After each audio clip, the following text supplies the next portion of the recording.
اور اپنے موبائل کی اسکرین سے نظریں ہٹا کر دروازے میں کھڑی مشکات کی طرف دیکھتے وہ ابھی منظر سے اوجھل تھے کہ رک گئے۔ زیادہ لمبی کہانی تو نہ تھی، لیکن وہ ایسا شخص تھا جس نے نمرا کو پورے دل سے چاہا تھا۔ وہ لوگ ایک ساتھ ہی رہا کرتے تھے۔ دونوں کی فیملیز آپس میں بہت اچھے دوستانہ تعلقات رکھتی تھی، حالانکہ دونوں کے اسٹیٹس میں زمین و آسمان کا فرق تھا۔ وہ امیر خاندان کی اکلوتے وارث تھے اور نمرا ایک پسماندہ خاندان کی بیٹی۔ دونوں کے بابا دوست تھے۔ طارق کو ڈاکٹر بننے کے لیے ان کے والد نے بیرون ملک بھیج دیا۔ وہ جانے سے پہلے نمرا کو انگوٹھی پہنا کر گئے کہ وہ ان کی امانت ہے۔ یہ انگوٹھی انہوں نے رازداری سے نمرا کو پہنائی کیونکہ طارق کے والد تو نمرا کو ہی بہو بنانا چاہتے تھے، لیکن ان کی والدہ اپنے خاندان سے بہو لانا چاہتی تھی۔ نمرا بھی طارق سے بہت پیار کرتی تھی۔ وہ ان سے عمر میں بڑے تھے، اور پھر جب وہ بیرون ملک چلے گئے تو طارق فاروقی کی والدہ نے اپنے کسی جاننے والے کا رشتہ نمرا کے والدین کو دکھایا۔ وہ بھی بینک میں ملازم تھا، پڑھا لکھا لڑکا تھا۔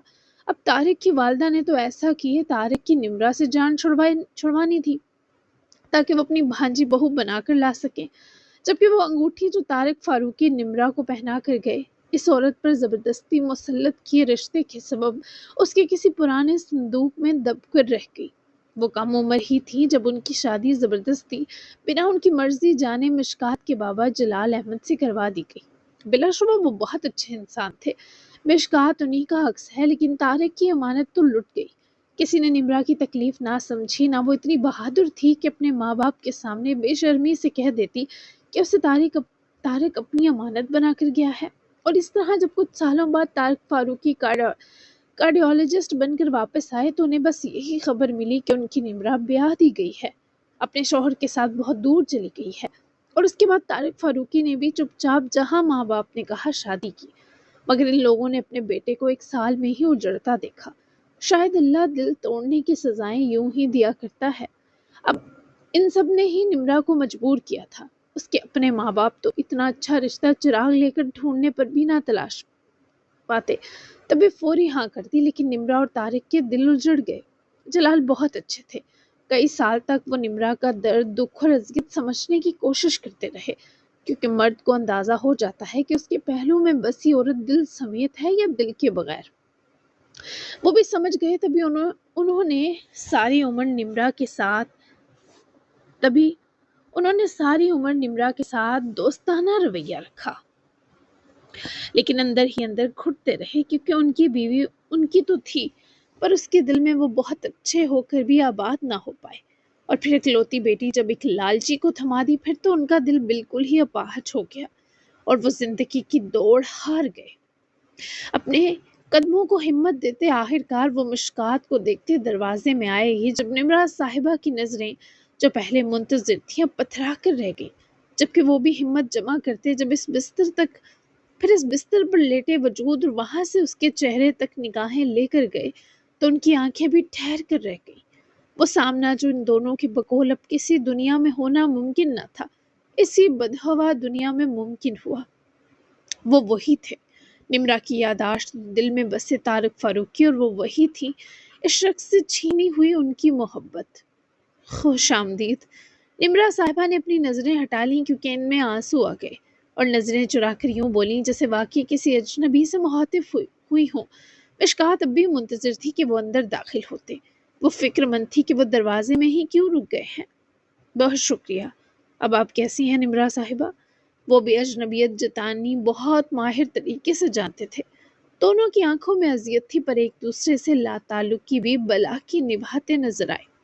جبکہ اسی لمحے مشکات کا فون بج اٹھا، وہ فوراً اپنے بیگ کی طرف بڑھی جہاں حلیل کی کال آ رہی تھی۔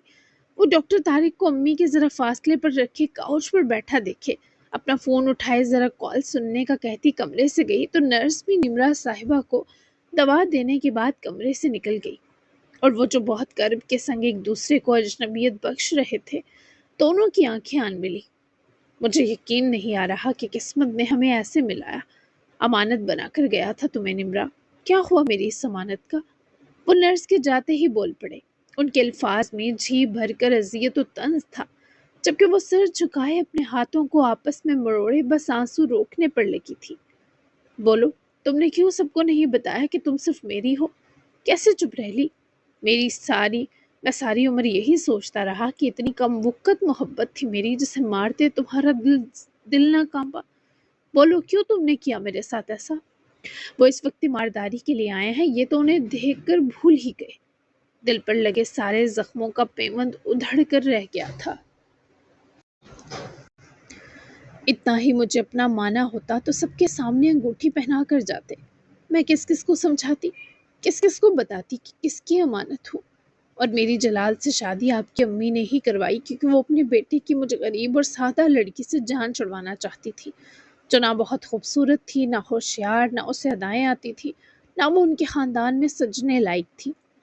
وہ بھی چپ نہ رہی، پھٹ پڑی اور اس بار طارق کا سر جھکا۔ تم میرے دل کی ملکہ تھی، میرے دل پر سجی تھی نمرا، میرے لیے یہی کل کائنات تھا۔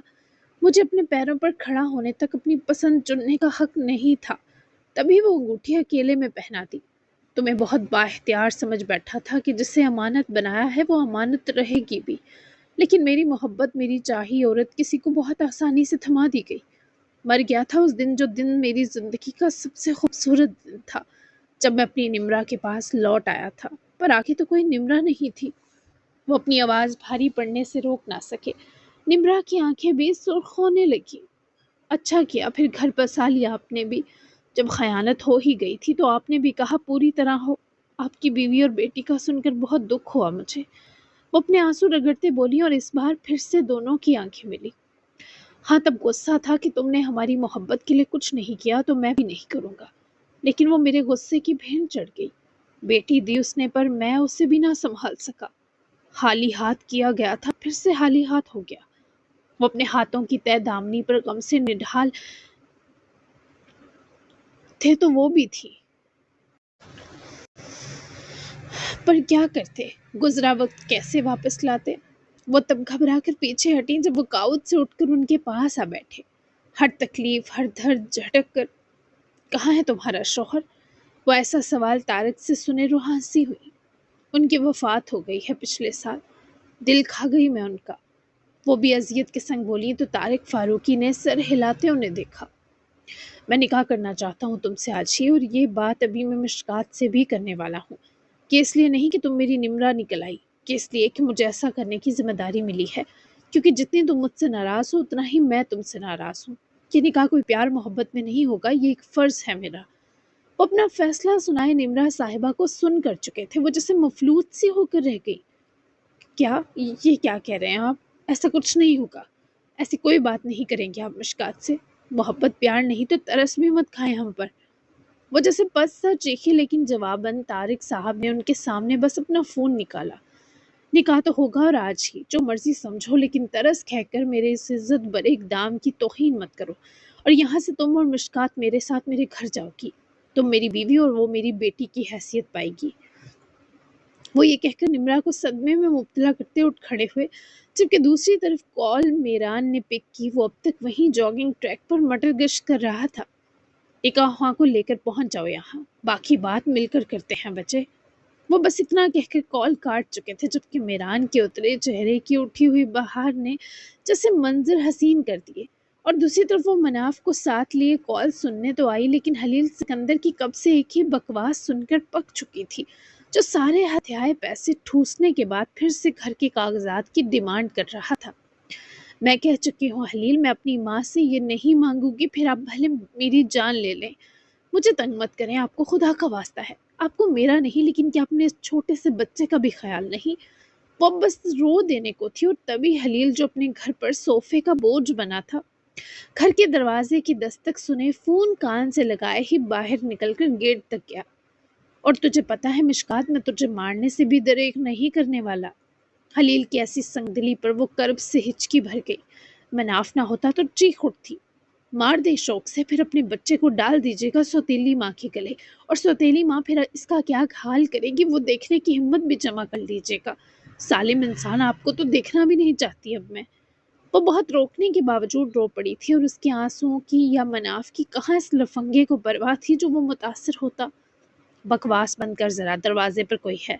خلیل نے اسے ڈپٹ کر پیٹنے سے روکتے دروازے کی کنڈی کھولی تو سامنے ایک سوٹڈ بوٹڈ آدمی کھڑا تھا، کچھ دور اس کی چمکتی دمکتی گاڑی بھی موجود تھی۔ ہاں فرماؤ، خلیل نے اس آدمی سے استفسار کیا۔ البتہ دوسری طرف مشکات اپنے آنسو مناف کی شرٹ میں چھپاتی اسے پیار کر کے خود کو پرسکون کرنے لگی، پر فون اس نے کان سے ہی لگا رکھا تھا۔ ہمیں کچھ بات کرنی ہے مسٹر خلیل۔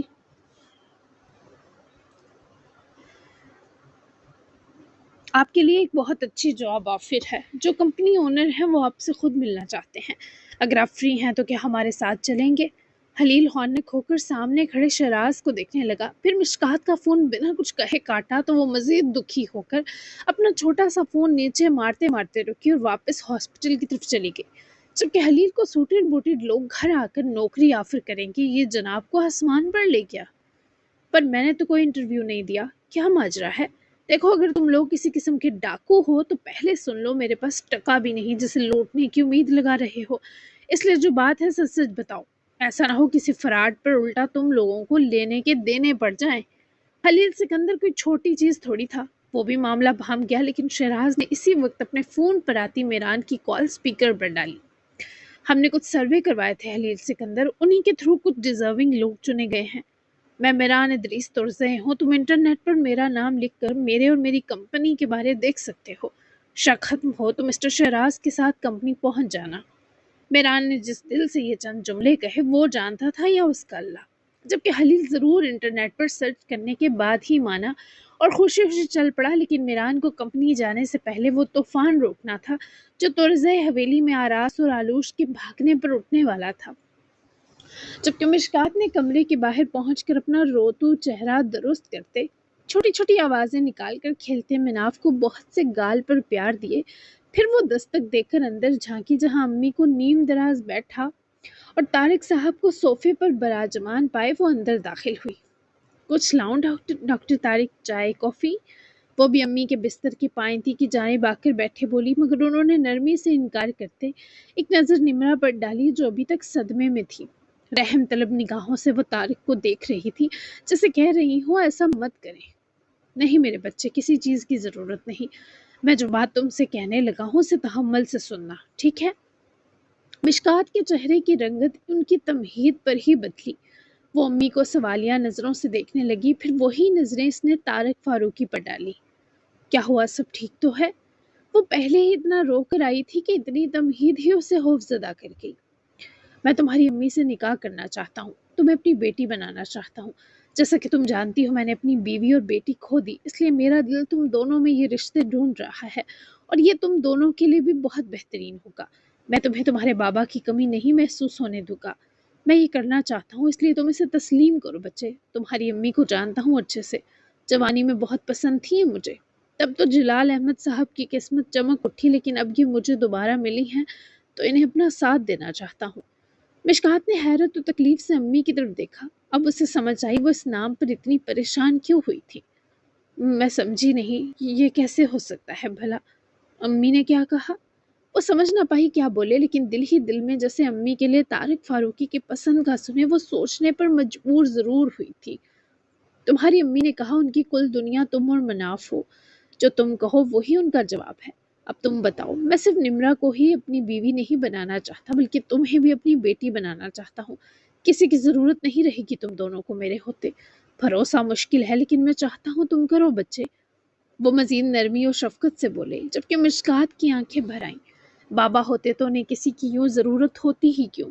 اس وقت اسے بابا یاد آ رہے ہیں، یہ نمرہ اور طارق اچھے سے جانتے تھے۔ مجھے کچھ سمجھ نہیں آ رہی، مجھے میری امی کی خوشی چاہیے، اگر یہ آپ کو قبول کرنا چاہتی ہیں تو مجھے کوئی اعتراض نہیں، میں تو خود ان کے اکیلے ہونے پر روتی رہتی ہوں۔ میری امی کو آپ جیسا ساتھی ملے اور کیا چاہیے، اور پلیز میں اور مناف آپ کی ذمہ داری بالکل نہیں ہے، میں بوجھ نہیں بنوں گی، آپ دونوں راضی ہیں تو میں بھی ہوں، لیکن مجھے کچھ بھی نہیں چاہیے۔ میں امی کی طرف سے مطمئن ہو گئی تو مناف کے لیے پہاڑ بن جاؤں گی، یقین کریں۔ وہ دونوں ہی مشکات کی خودداری پر رشک محسوس کر رہے تھے کہ وہ چھوٹی سی ہو کر کتنی سمجھدار ہے، وقت کی ستم ظریفی نے اسے کیسے عمر سے دگنا بڑا کر دیا۔ تمہیں میرے ہوتے پہاڑ بننے کی ضرورت نہیں، میں کہہ چکا ہوں بچے کہ جیسے یہ میری بیوی ہوگی تم میری بیٹی ہوگی اور یہ میرا نواسا۔ کچھ دیر تک نکاح آ رہے ہیں، امید ہے تم دل سے مطمئن ہوگی بچے۔ وہ اندر سے بہت دکھی تھی، لیکن بظاہر امی اور طارق انکل کو بہادر بن کر دکھا رہی تھی۔ جبکہ اس کی مسکراہٹ پر نمرا نے ہاتھ بڑھا کر اپنی طرف بلایا تو طارق صاحب نے اس چھوٹو سے بیبی کو لے کر گود میں لیا، جبکہ خود وہ امی کے پاس بیٹھے۔ ان کا چہرہ ہاتھوں میں بھرے مسکرائی، جو کچھ غلط نہ کر کے بھی احساس جرم کی کیفیت میں مبتلا نظر آ رہی تھی۔ کہ آپ کے لیے اچھا ہے، بابا بھی یہی چاہتے ہوں گے کہ آپ ان کے پیچھے یوں تنہا نہ رہیں۔ بڑھاپے کا ساتھی اللہ کی نعمت ہوتا ہے امی، اسے اللہ کی مصلحت سمجھے، مجھے اطمینان ملے گا، اس سے یقین کریں۔ وہ جانتی تھی مشکات بس اوپر اوپر سے کہہ رہی ہے، ورنہ کون سی بیٹی اپنے بابا کی محبت کو کسی اور کے ہاتھ میں جاتا دیکھ سکتی ہے۔ حالات ایسے نہ ہوتے تو شاید وہ اس امتحان کے آگے ڈٹ جاتی، پر اس کا تو اپنا آشیانہ بکھرنے کے دہانے تھا۔ وہ کیا اپنے بابا کے لیے لڑتی؟ تو ناراض ہے نا مشکات؟ کیا آدمی پاگل ہو گیا ہے؟ وہ جیسے دکھ سے بھر سی گئی، لیکن جب مشکات اور نمرا نے بیک وقت طارق فاروقی کو مناف کے ساتھ کھیلنے میں مگن دیکھا تو جیسے دونوں کے الفاظ کھو گئے۔ وہ شخص اس بچے کو ایسے چوم رہا تھا جیسے وہ اس کے دل کا حصہ ہو۔ مشکات اور نمرا نے بھیگتی سرخ آنکھوں سے ایک دوسرے کی طرف دیکھا اور پھر سارے اعتراضات تھم کر رہ گئے۔ وہ کالج نہیں گئی تھی، نہ وہ لوشے کو جہنم سے نکالنے تک کسی کالج کو جانتی تھی۔ اپنے دھیان میں پراٹھا توے پر ڈالتے سجل نے اپنے پیچھے آتے قدموں کی آہٹ بھام کر جبڑے بھینچے، کیونکہ شمیم آئی تھی۔ نہ تو برہان اور نہ ہی سجل کچھ بول رہی تھی۔ وہ رات باپ بیٹی کب آئے کسی کو خبر نہ تھی، اور ابھی بھی 7 بجنے کے قریب تھے۔ برہان خان ساری رات مرغیوں کے فارم ہاؤس میں رہے تھے اور ابھی بھی وہاں کام کرتے لوگوں کے ساتھ ہی مصروف تھے، جبکہ سجل بھی ناشتہ بنانے اور بابا کے ساتھ کرنے کے بعد ترزے حویلی جانے والی تھی۔ وہ بابا کے ساتھ لوشے سے ملنے جانے والی تھی۔ تم دونوں باپ بیٹی کو کون سے کیڑے نے کاٹا ہے سجل؟ ادھر دیکھ، ہو کیا گیا ہے؟ تو اس کمینی لوشے کے لیے مجھ پر اور اپنے لالا پر ایسے کیسے غصہ ہو سکتی ہے؟ امی کی آواز تک وہ سننا نہیں چاہتی تھی۔ دل سلگ رہا تھا کہ ایک عورت دوسری عورت کے ساتھ ایسا گھناؤنا کیسے کر سکتی ہے۔ لوشے کے بارے جو مہروز نے کہا وہ سچ تھا سجل، یقین کر اپنے لالا کا۔ شمیم کی اب تک مہروز کی لطفداری سنے وہ پراٹھا اتار کر رکھے، چولہا بند کرے پلٹی تو اس کی آنکھوں میں جلتے انگارے شمیم خان کو سنسنی میں ڈبو گئے۔ آپ کو ممانی ہونے کا بھرم نہیں تھا تو عورت ہونے کا تو کرتی امی۔ آپ نے اور مہروز لالا نے اس معصوم کے ساتھ جو کیا وہ اسے جہنم میں پہنچا چکا ہے۔ نہ وہ مہروز لالا کے ہراس کرنے پر بھاگتی، نہ وہ حادثہ ہوتا۔ آج لوشے کے بارے جو پورا علاقہ گند بک رہا ہے اس کی ذمہ دار آپ اور لالا ہیں۔ کس منہ سے آپ ہمیں یہ کہہ رہی ہیں کہ ہم بات کریں؟ ارے مجھے اور بابا کو تو خود اپنے آپ سے گھن آ رہی ہے کل سے کہ ہمارے ہوتے لوشے کے ساتھ یہ سب ہوا۔ آپ اور لالا اس کا حساب چکائیں گے، اسے بھی حساب دیں گے اور ہمیں بھی۔ نہ تو آپ میری ماں ہے، نہ مہروز لالا میرے لالا، نہ مہروز خان میرے لالا۔ وہ سب دل برداشتہ ہو کر آنکھیں نہ بھگونے کی پوری کوشش کرے، چنگیر اور اس میں رکھے 2 پراٹھے، اچار اور چائے کے 2 کپ ٹرے میں رکھتی وہاں سے چلی گئی تو شمیم منہ کھولے اسے جاتا دیکھتی رہی۔ کچھ زیادہ ہی سنجیدہ ہو گیا ہے معاملہ۔ اب میں ان باپ بیٹی کا کیا کروں جن کے سر پر اس کلموہی لوشے کی محبت کا بھوت سوار ہو گیا ہے؟ یہ دونوں باپ بیٹی تو مرنے مارنے پر ہی اتر آئے۔ شمیم کو فسادی دماغ دوبارہ سے کام لگ چکا تھا، جبکہ سجل اپنا اور بابا کا ناشتہ وہیں مرغیوں کے بیچ ہی لے گئی۔ لکڑی کی میز پر اس نے ٹرے پر رکھے برتن ترتیب سے رکھے اور خود بھی موڑے پر بیٹھی۔ برہان خان کا تو ابھی بھی کچھ کھانے کا دل نہ تھا، لیکن سجل نے جب پراٹھا ان کے سامنے رکھا تو وہ سجل کو انکار نہ کر سکی، کیونکہ اس طرح وہ اور ناراض ہوتی۔ ترزے حویلی چل کر لوشے سے ملتے ہیں، اسے بتائیں گے کہ ہم اسے بچانے آئے ہیں۔ اللہ کرے وہ ہم پر اعتبار کر لے بابا۔ سجل نے نوالا توڑ کر اچار کا چھوٹا سا ٹکڑا نوالے میں بھر کر ہونٹوں کے پاس لایا، لیکن پھر کھا نہ سکی۔ پتہ نہیں وہ کیا سوچ رہی ہوگی ہمارے بارے کہ ہم نے اسے اکیلا چھوڑ دیا ہے۔ سجل نے نوالا واپس رکھتے بابا کی طرف دیکھا۔ اسے کچھ غلط سوچنے نہیں دیں گے، پہلے اس کو دیکھا ہے بابا۔ برہان خان کا بھی ایک نوالا لینے کو دل نہ تھا، تبھی وہ سر ہلاتے افسردہ نگاہوں سے سجل کو دیکھ کر مسکرا دیے، جبکہ دوسری طرف ناشتے سے پہلے ہی حویلی کے کسی آدمی نے یعقوب ترزئی کو ہراس کے اس لڑکی سمیت بھاگ جانے کی خبر پہنچا دی، اور اس وقت وہ غیظ و غضب کے سنگ تمام اہل خانہ پر برس رہے تھے۔ میران بھی آ چکا تھا۔ اب تم سب لوگ گواہ ہو اس کی نافرمانی کے۔ اب کیا کہو گے تم میران ادریس؟ کیا دفاعی حکمت عملی اپناؤ گے؟ تمہارے لاڈ کا ہی نتیجہ ہے کہ وہ آج میری اتنی بڑی نافرمانی کر گیا، لیکن اب اسے اپنے باپ کے غضب کا سامنا ہوگا، غضب کا سامنا کرنا ہی ہوگا۔ آریز، میران، صرف تلماس اور منہاج سبھی اس وقت سونے والے کپڑے اور خلیوں میں ہی سٹنگ لاؤنج میں جمع تھے۔ میران آگے بڑھا۔ کیسی نافرمانی بابا سائیں، اس نے گواہی دی ایک بے گناہ لڑکی کو بچانے کی خاطر اس نے نکاح تک کیا، اور اب وہ اس کی جان بچانے کے لیے اگر اسے یہاں سے لے گیا تو کیا سزا بنتی ہے؟ کیوں آپ وہ نہیں دیکھ پا رہے جو حقیقت ہے؟ میران کی کوئی بات اس وقت یعقوب تورزئی کے پلے نہ پڑی۔ وہ جو سوچ چکے تھے اسی پر عمل درآمد کرنے والے تھے۔ میرے حکم کی نافرمانی کی ہے اس نے، میں اسے اس پر ہرگز معاف نہیں کروں گا۔ اب اگر وہ ہمارے قابو کا نہیں رہا تو اس کی عقل قانون ہی ٹھکانے لگا سکتا ہے۔ میران نے شدید مایوسی کے سنگ بابا کو دیکھا کہ وہ ایسا سوچ بھی کیسے سکتے ہیں۔ اس سے پہلے وہ کچھ کہتا ایک آدمی اجازت طلب ہوئے اندر داخل ہوا۔ اس لڑکی کے ماموں اور کزن آئے ہیں اس سے ملنے۔ کیا کہوں انہیں سائیں؟ آدمی کی بات سنی یعقوب تورزئی کو مزید آگ لگی۔ ایسے ملنے آئے ہیں جیسے لڑکی بڑے وقار سے بیاہی گئی ہے ان کی۔ چلتا کرو انہیں، ورنہ میرے ہاتھوں خام خواہ مر کھپ جائیں گے۔ یعقوب تورزئی اس آدمی پر غرائے تو آریز خود آگے بڑھا اور بابا کو غصہ کرنے سے روکتے یہ معاملہ خود دیکھنے کا کہہ کر اس آدمی کے ہمراہ چلا گیا، جبکہ میران ابھی بھی بابا کو آنکھوں کے اشارے سے منع کرنے کی کوشش میں تھا۔ لیکن یعقوب تورزئی نے سب کے سامنے اپنا فون نکال کر انسپکٹر کو کال کرتے جب اس لڑکی کو گرفتار کرنے اور FIR کاٹنے کا کہا تو میران کی آنکھوں میں صرف افسوس رہ گیا۔ البتہ صرف صاحبہ تو خوش تھیں کہ انہیں کچھ کرنا ہی نہ پڑا۔ خود ہی آراس نے اتنی بڑی بے وقوفی کر دی۔ جبکہ آرز باہر گیٹ تک گیا تو وہاں دروازے کے پہرے داروں نے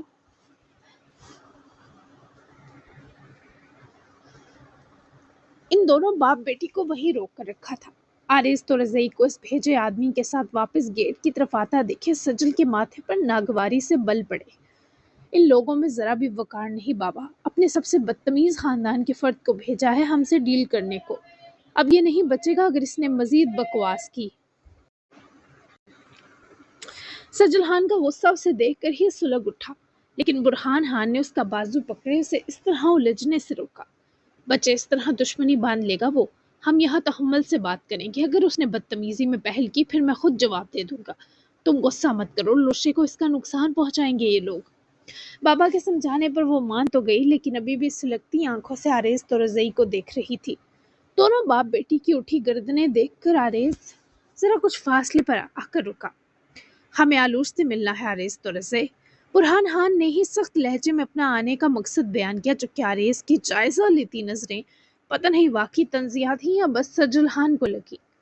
کیسی بے شرمی ہے تم لوگوں کی، کیسے منہ اٹھا کر آ سکتے ہو تم باپ بیٹی یہاں؟ جس سے ملنے آئے ہو وہ قاتل ہے، یہاں وہ پکنک پر نہیں آئی، نہ یہاں کی مہارانی بن گئی ہے۔ آرز نے دونوں کو غصے اور بدتمیزی سے جواب دیا تو سجل کا ہاتھ اٹھ جاتا اگر برہان خان نے اس کی کلائی نہ جکڑ رکھی ہوتی۔ تم جیسے جاہل کے منہ لگنے کا ہمیں کوئی شوق نہیں، جا کر کسی سمجھدار فرد کو بھیجو، تم سے بات نہیں کر رہے ہم۔ وہ یہاں جس بھی حیثیت سے ہو، تم لوگ ہمارا لوشے سے تعلق ختم نہیں کر سکتے۔ ہاتھ تو نہ اٹھا پائی، لیکن لفظوں کی تیزی سے وہ اس بدتمیز تورزئی کو منہ توڑ جواب ضرور دے چکی تھی۔ بہت بد زبان اور خطرناک لڑکیاں ہیں آپ کے خاندان کی برہان خان، انہیں سمجھانا چاہیے تھا آپ کو کہ یہ دنیا ان کے یہ غرور 2 لمحے میں پیروں تلے کچل سکتی ہے۔ ایک کا غرور تو کچلا جا چکا ہے، مگر لگتا ہے آپ کی اس بیٹی کے بھی کچھ ایسے ہی ارمان جاگ رہے ہیں۔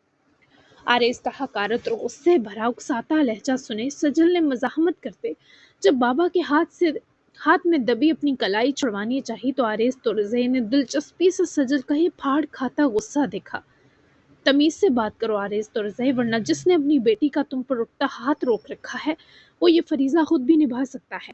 ہمیں لوشے سے ملنا ہے، ورنہ ہم یہاں سے ہلیں گے بھی نہیں۔ برہان خان بھی مزید اس کی یہ بکواس نہ سنتے صاف 2 ٹوک انداز میں بولے، جبکہ آرز کے ماتھے پر پڑے بلوں میں بدتریج اضافہ ہوا۔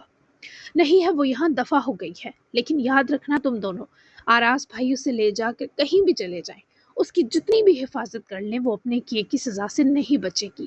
اب نکلو یہاں سے دونوں لوشے کے سگے، نکالو انہیں باہر، اور دوبارہ اگر یہ لوگ مجھے طرزِ حویلی کے آس پاس بھی نظر آئے تو میں تم سب لوگوں کو چھوڑوں گا نہیں۔ آریز نے گیٹ کے ہر محافظ کو للکار کر دھمکایا اور برہان خان سمیت سجل کو بھی حویلی سے نکلوایا، مگر اس سے پہلے کوئی آدمی سجل کو ہاتھ لگاتا وہ خود ہی اپنے اور بابا کی طرف بڑھتے آدمیوں کو خونہار نگاہوں سے گھورتی کر آئی۔ تم جتنی بھی کوشش کر لو اپنے اس ناانصاف خاندان سمیت، لیکن ہم بھی دیکھتے ہیں کہ ایسے تم یا تمہارے سگے آلوش کو سزا دے پاتے ہو، اور ہم تھوکتے ہیں اس حویلی پر۔ اگر لوشے یہاں نہ ہوتی تو اس طرف منہ بھی نہ کرتے۔ ان اونچی دیواروں کے اندر کچھ نیچ گھٹیا لوگ آباد ہیں، کاش پورا علاقہ جان سکے۔ جان لے گا، چلیں بابا۔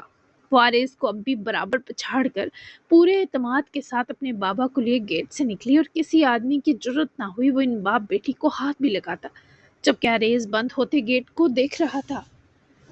کچھ زیادہ ہی اکڑ ہے اس لڑکی میں۔ آریز نے اپنے غضب کو ہر ممکنہ کنٹرول کیا اور نحوست سے ہنکارہ بھرے واپس حویلی کی طرف بڑھا۔ جبکہ حویلی سے وہ باپ بیٹی کچھ دور آ کر رکے تو سجل کی نظریں اب بھی اس شاندار عمارت کو حقارت سے دیکھتی نظر آئیں۔ ہمیں آراز کے گھر جانا ہوگا، مجھے پتہ دیا تھا اس نے، شاید وہ آلوش کو وہیں لے کر گیا ہو۔ برہان خان کے پاس ایڈریس ہے، یہ تو سجل کو کچھ شانت کر گیا، ورنہ اس کا خون ابھی بھی کھول رہا تھا۔ البتہ میران نے نکاح والی ذمہ داری نبھانے نکلنا تھا، لیکن پہلے اس نے آلوش کے خلاف درج ہوتی FIR کو روکنا تھا، جو اس وقت اس کی آراز کو دی سب سے بڑی مدد تھی۔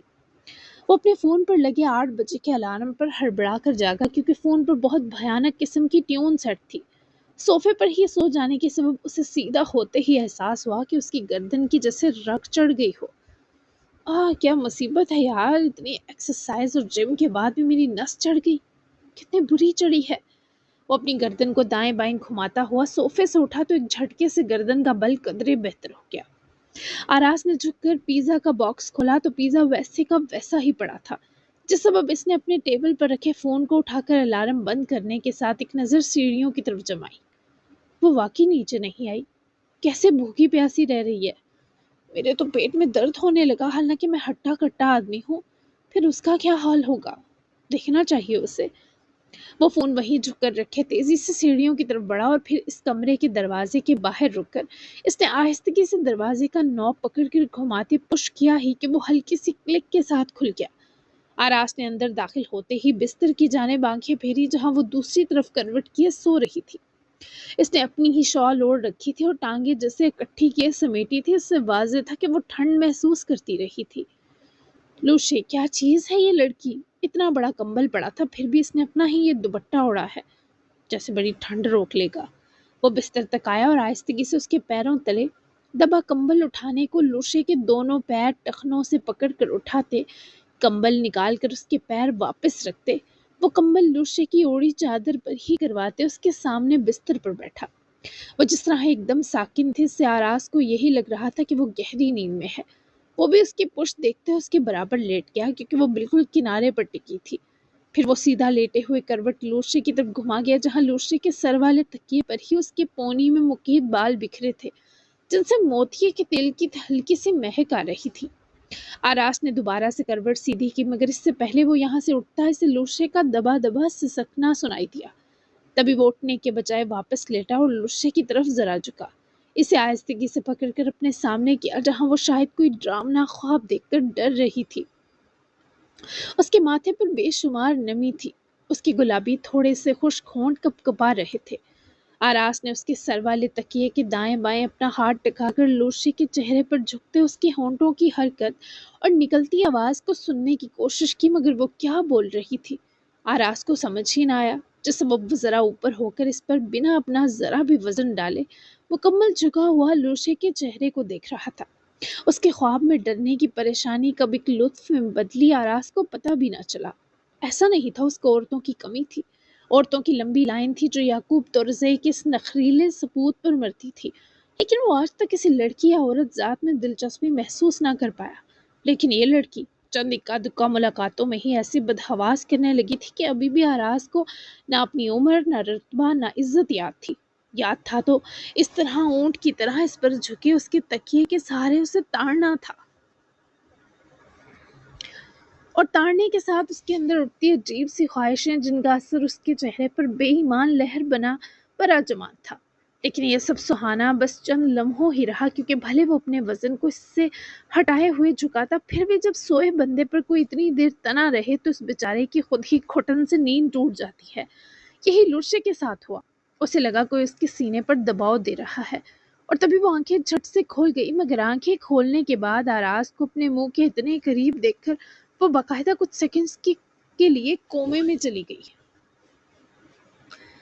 سیکنڈز کے لیے کومے میں چلی گئی تھی۔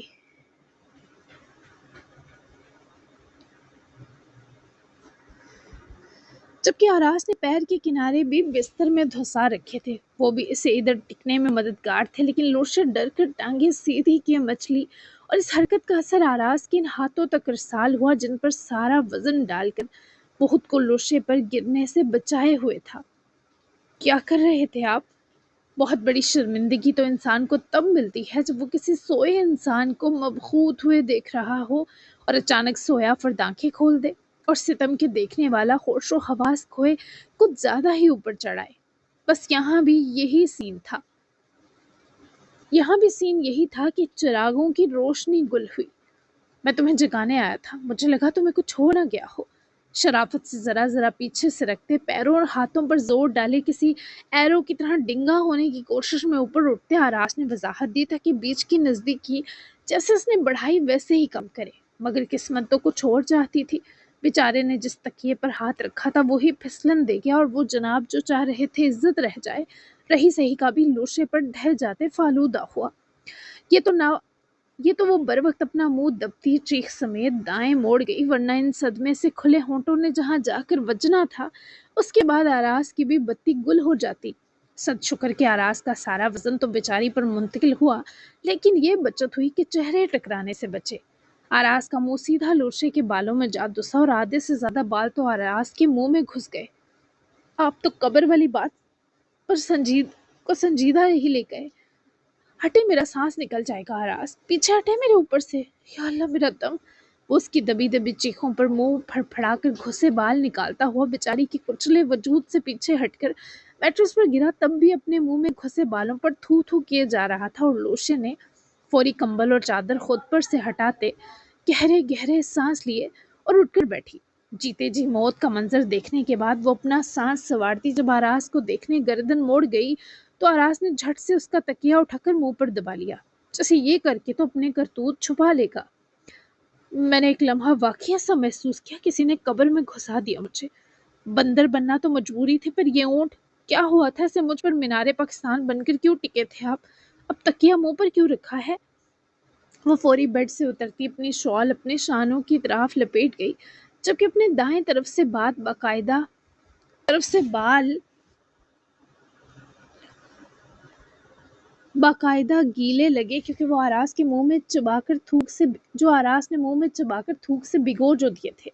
بیچاری سر پر شال کا کونا پھیرتی اس آدمی سے مخاطب تھی جو بیڈ پر لیٹا تکیہ منہ پر دبائے یقیناً کوئی جواب سوچ رہا تھا، کیونکہ منہ دکھانے لائق تو وہ رہا نہ تھا۔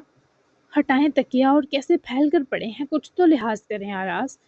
وہ اسے اس طرح بس لیٹا دیکھ کر بھی شرم محسوس کر رہی تھی، جبکہ آراز نے مزید تکیہ منہ پر دباتے کروٹ بدل لی۔ میں نے تکیہ اس لیے منہ پر رکھا ہے کیونکہ مجھے شرم آ رہی ہے تم سے لوشے۔ پتہ نہیں تم کن نظروں سے مجھے دیکھ رہی ہو۔ میں واقعی جگانے آیا تھا، اس تکیے سے پوچھ لو۔ وہ انگلی اٹھا کر تکیے کی طرف اشارہ کرتے ویسے ہی بڑبڑایا جس پر وہ ہرگز نہ مسکرا سکی۔ وہ جس فیز سے گزری تھی ابھی تک اس کا جسم کانپ رہا تھا، خاص کر جب وہ اتنے قریب تھا۔ ٹھیک ہے، ہٹا دیں اسے، میں نہیں دیکھ رہی، ہاتھ منہ دھونے جا رہی ہوں، لوشے نے کہہ کر قدم واش روم کی طرف بڑھائے ہی جب آراز نے تکیہ اٹھا کر 2 فٹ دور پھینکا اور اپنا سر ہاتھوں میں دبوچ کر بال نوچ بیٹھا۔ یہ کیا ہو گیا؟ کیا عزت رہ گئی؟ وہ کیا سمجھ رہی ہوگی میں نے کبھی زندگی میں کوئی لڑکی نہیں دیکھی؟ کیسے ٹوٹ پڑا ہوں؟ اوف، لٹ گیا میں تو۔ کتنی شرم کی بات ہے آراز، ان ہاتھوں پیروں میں چوڑیاں پہن لو، اگر اتنی دیر بھی طاقت نہیں ہولڈ کی جاتی تم سے۔ خود سے لفنگے والی فیل کیوں آ رہی ہے؟ کہاں چھپوں؟ پردے کے پیچھے؟ نہیں، بیڈ کے نیچے؟ نہیں یار، کچرا ہو گئی ساری عزت۔ بڑھایا تھا اسے حفاظت دینے کی، اور مٹی دوں گا حفاظت اس طرح کے ٹھڑک کے ساتھ۔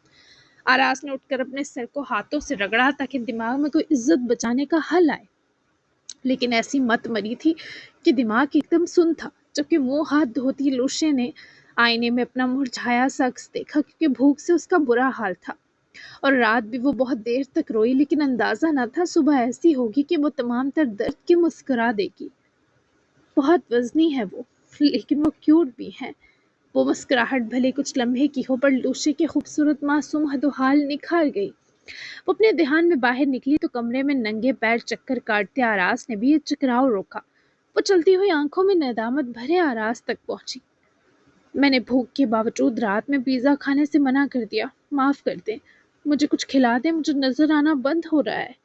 وہ جو سمجھا تھا اس کی عزت فالودہ ہو گئی۔ اس لڑکی نے تو سارے حالات بدل دیے۔ الٹا وہ اس سے رات کی معافی مانگتے رو پڑی کیونکہ پیٹ کا درد اب اس سے سہا نہ جا رہا تھا۔ ہیلپ کرو نا میری، کیونکہ مجھے انڈا بھی بنانا نہیں آتا۔ میں تمہیں دونوں بازوں اور دونوں آنکھوں سے انسٹرکشن دے سکتا ہوں اگر تم لینا چاہو۔ وہ بھیگی آنکھوں سمیت مسکرائی تو آراز نے اس کا ہاتھ مضبوطی سے تھاما۔ میں کچھ بنا لوں گی۔ وہ اس کا ہاتھ تھامے جب سیڑھیاں اتر رہی تھی تو شدید چکر پر اس سے پہلے لڑکھڑا کر اس خطرناک جگہ گرتی۔ آراز نے اس کی زینی کمر پر ہاتھ پھیلا کر رکھتے کھینچ کر اسے اپنے سینے سے لگاتے بچایا تو وہ چکراتی نظر کے باوجود آراز کو مسکرا کر دیکھنے لگی، اور یہ آراز کو کیسے نہ پاگل کرتا کہ اس کے اتنے الٹے کاموں کے باوجود وہ اسے ایسے دیکھ رہی ہے جسے نہ جانے وہ کتنا پیارا ہو۔ کیا ارادے ہیں لوشے؟ خود ہی اپنی بچی کچی عزت سنبھالتے جناب نے محترمہ کی یہ دل گرفتہ سی مسکراہٹ کے بارے مشکوک سوال کیا تو وہ جلدی سے اپنے توازن میں کھڑی ہوتی اس کی بازو اپنے اطراف سے کھولے۔ اب کی بار ایسے گولی کی طرح بکیاں سیڑھیاں اتری کہ اس کی سپیڈ پر آراز کا دل بھی ایک آدھ جمپ مارنے کو مچلا، اور اس گدھے نے وہی کیا۔ اگلے ہی لمحے وہ کچن میں جن کی طرح نمودار ہوا، جہاں پہنچ کر لوشے نے اپنی شال اپنے ایک نازک شانے سے لپیٹ کر اس کے دونوں کنارے اپنی کمر کی ایک جانب باندھے اور اپنی قمیض کی کھلی آستینیں بھی چڑھا کر ذرا اوپر فولڈ کی۔ انڈا پراٹھا بنا دوں آپ کو؟ وہ چولہے کے قریب جا کر کھڑی ہوتی گردن پلٹا کر آراز کو دیکھنے لگی، جو ادھر ادھر دیکھتا ہوا آلوش کو دیکھنے لگا، پھر قریب چلا آیا۔ میں انڈا پراٹھا بن کر عجیب نہیں لگوں گا لوشے؟ آراز نے اپنے سر کے بکھرے بالوں میں ہاتھ پھیرتے منصوعی حیرت سے پوچھا تو وہ پلٹ کر مسکراہٹ چھپاتی گروسری کے سامان سے آٹے کا پیکٹ نکال کر اسے کھولتی باؤل میں اندازے سے آٹا ڈالنے لگی۔ آپ یہ سب مجھے مسکراہٹ دینے کے لیے کر رہے ہیں نا، تاکہ میں وہ سب باتیں نہ کروں جو رات کی؟ وہ اس باؤل میں پانی ملانے کے ساتھ آٹا گوندنے لگی جب وہ اس کے ساتھ آ کر شیلف پر چڑھ کر بیٹھا۔ وہ حفیظ سے گھبرا کر آراز کی آنکھوں میں تکنے لگی۔ وہ اسے کیا بتاتا، سب کچھ خود ہی ہوتا جا رہا ہے۔ اگر ایسا ہے بھی تو کیا ہو گیا لوشے؟ وہ بھی سنجیدہ ہوا۔ غلط ہے، مجھے بہت تکلیف ہوتی ہے جب مجھے یاد آتا ہے میں نے کسی کی جان لی۔ آپ مجھ سے برا سلوک کرتے تو شاید اسے سزا سمجھتی اور میرا گلٹ کم ہو جاتا، لیکن آپ کل سے میرے ساتھ بہت اچھے سے پیش آ رہے ہیں، مسکرا رہے ہیں، اوٹ پٹانگ حرکتیں کر رہے ہیں۔ اس سب کے قابل نہیں ہوں میں۔ پلیز ناشتے کے بعد مجھے یہاں سے جانے دیں، کہیں دور جہاں میں خود کو سزا دے کر اپنا یہ گلٹ دور کر سکوں۔ وہ آٹا دونوں ہاتھوں سے گوندھ رہی تھی، لیکن جب یہ سب بولی آراز نے اس کے دونوں ہاتھ کلائیوں سے دبوچتے اس کے ہاتھ آٹے کے باؤل سے نکال کر اپنے سامنے کیے۔ وہ بھی سہم کر آراز کی کے سامنے آ جمی، اس کی گرے آنکھوں میں جھانکی۔ اگر تم نے اس لیے ناشتہ بنانا ہے کہ میں تمہیں جانے دوں تو مت بناؤ لوشے۔ اتنی جلدی بھاگنے کی بات تو نہیں کی تھی نا تم نے؟ مجھے اچھا لگ رہا ہے تمہارے ساتھ، تو مت جاؤ ابھی، کچھ دن بعد بھاگ جانا۔ کیا پتا میں بھی بھاگ نکلوں تمہارے ساتھ، مت جاؤ نا پلیز۔ وہ اختتام تک جس طرح بچوں کی طرح بولا وہ سہمی تھی، ایک دم مسکرا دی، لیکن اس کی مسکراہٹ میں صاف گھبراہٹ شامل تھی۔ آٹا گون لو، آپ کے کپڑے خراب ہو جائیں گے۔ وہ اپنی کلائیوں کے آزاد ہونے کی منتظر تھی۔ میرے کپڑوں کی طرح میرا موڈ بھی خراب ہونے سے بچاؤ لوشے، چلو گوند بھی لو، بھوک لگ رہی ہے۔ اس کے الفاظ کی شدت محسوس کرتے بدحواس سی آٹا گوندنے لگی، جبکہ آٹا گوندنے کے بعد اس نے ہاتھ دھوئے ہی جب وہ دونوں وہاں کے کیئر ٹیکر کو دیکھ کر متوجہ ہوئے۔ آراز صاحب، وہ کیئر ٹیکر کافی پریشان لگ رہا تھا۔ لوشے اور آراز نے اس کی پریشانی اس کے چہرے سے بھانپ لی۔ تبھی آراز شیلف سے اترا اور چلتا ہوا کچن سے نکلا تو لوشے بھی پریشان سی پیچھے چلی آئی، مگر جیسے ہی وہ کچن سے نکلے آراز کے گھر میں پولیس اہلکار دیکھ کر آراز کے جبڑوں میں تناؤ آیا، جبکہ ایک فیمیل کانسٹیبل بھی ان کے ہمراہ تھی۔ لوشے نے جب پولیس کے لوگوں کو دیکھا تو وہ شدید خوفزدہ ہو گئی۔ جاؤ لڑکی کو لے جا کر گاڑی میں ڈالو۔ انسپکٹر نے جب اس لیڈی کانسٹیبل کو کہا تو لوشے چیخ کر دوڑتی آراز کے سینے سے جا لگی۔